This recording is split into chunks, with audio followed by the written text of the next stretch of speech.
Hi guys, I'm Arm, and today we'll continue Immoral Guild episode 5. In this episode, Mudun will train Nokins and Kyan. During the training, the secret of Nokin's lustful transformation will be revealed. There is also an Easter egg at the end of this episode, so please keep watching till the end. At the beginning of the story, Mudun has just finished the training with Nokins and Kyan, who are physically better than Dana and Ange. They are also very cooperative, so there are no complaints during the training. When Nokins takes off her heavy armor to take a rest, Mudun talks to her about the problems exposed in this training. Nokins has powerful strength, but what she lacks most is flexibility, so she often misses the target when attacking. She relies on her frenzy too much to increase combat effectiveness, but this lady does not know that she will lose her mind every time she is in frenzy. She will either take off her own clothes or other people's clothes. Mudun doesn't want to hurt Nokin's self-esteem, so he implicitly hints that she should not use frenzy. Just then, an accident occurs. As Nokins is drinking too much water to replenish her energy, the water they brought is not enough for her. Fortunately, Mudun also brought a magic potion, handing it to the thirsty girl Nokins. But Mudun doesn't know yet that it will cause chaos.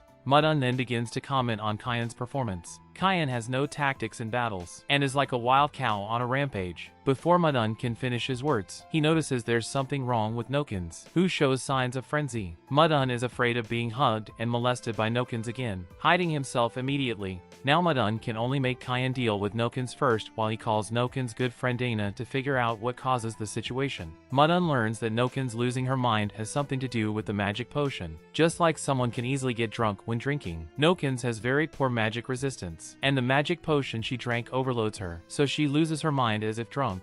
Nokin's usual frenzy is to concentrate the magic in her body into the brain, but her constitution causes her to get drunk before she goes frenzy, so she will recover after the mana is consumed, and the duration will be much shorter than the others. However, today's situation is a bit different. Since Nokins drank too many magic potions, her mana won't be exhausted in a short time. She puts all her energy into Kyan, which makes Mudun blush. He can't figure out why Nokins does so many obscene actions to Kyan, because before she would just hug him. Dana teaches Mudun a trick. She thinks Nokins likes Mudun, so as long as Mudun pretends to be injured, Nokins may come to take care of him. Mudun takes Dana's advice, pretending to be attacked by an enemy and his finger got injured. As expected, Nokins' attention is drawn to Mudun, and she clumsily begins to heal Mudun's injuries. Everything is going well, but Mudun doesn't calculate the time. Nokins regains her senses ahead of time. When she sees the intimate position between herself and Mudun, she subconsciously attacks him. After the training, Mudun asks the 4 girls to fight the monsters, and through the actual combat, he finds the training quite a failure. The 4 girls are almost captured by the monster army for procreation. They do not cooperate at all, and even drag down other partners because of their shortcomings. Dana misses the target and accidentally knocks down the main force Nokins while Kyan is caught by monsters when she tries to save others, and Ange's cry attracts more monsters. Therefore, the girls are all caught.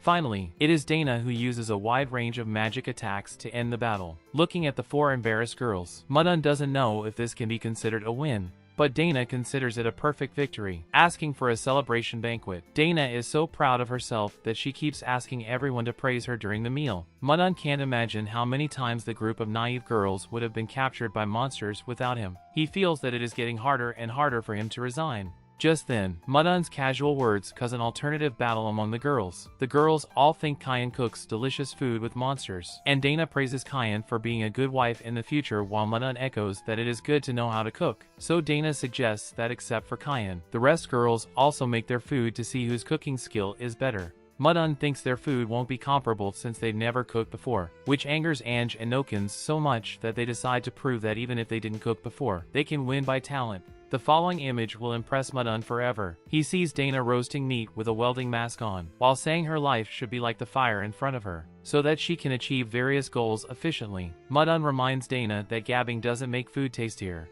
Ange's way of cooking is also shocking. It seems normal at first when she picks ingredients, but when she starts to cook, she pours a whole bottle of soy sauce in, explaining to Mudun that it is because the pot is very large. The seasoning should be enough. As Ange adds a lot of salt to the pot, Mudun worries about having a cerebral ischemic stroke after today's meal. In the end, Mudun takes a look at Nokins who is making mincemeat. Mudun thinks she is going to make hamburgers, but Nokins turns out to add red beans to the mincemeat to make steamed buns. When the food is served, the smell makes Kayan want to vomit. Mudun is afraid that eating all the darkness food in one go will cause him to die, thus the anime will come to an end, so he asks the girls to try their own food first. As a result, the food tastes so terrible that the girls' clothes burst directly. Don't ask why bad taste food can make clothes burst. Maybe the anime production team just seizes every opportunity to feast our eyes. Now let's see the surprise at the end. When the girls chat, they ask Kayan what part of the monster is used in the food that makes the food so delicious. Kayan refuses to say it at first, but in the end she is forced to confess that she uses the most private part of the monster as an ingredient. Ange is so shy that she faints, which brings the end of episode 5.